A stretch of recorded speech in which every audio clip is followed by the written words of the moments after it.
Good morning.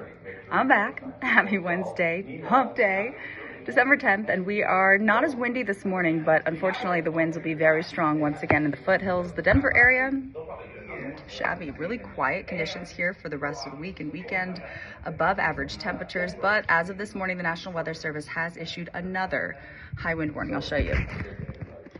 Area shaded in purple, mountains, northern Front Range high country could be seeing wind gusts upwards of 80 miles per hour. Some light mountain moisture that'll taper off, and then a ridge of high pressure builds in. It is going to be quiet through the end of the week and the weekend. Temperature wise, Denver usually sees highs in the low 40s, 44 the average. I'll show you the 7-day forecast. 57 today, 60s, warm, windy tomorrow, staying dry, 50s and low 60s through the weekend. Looking great for the Broncos game. Have a great Wednesday.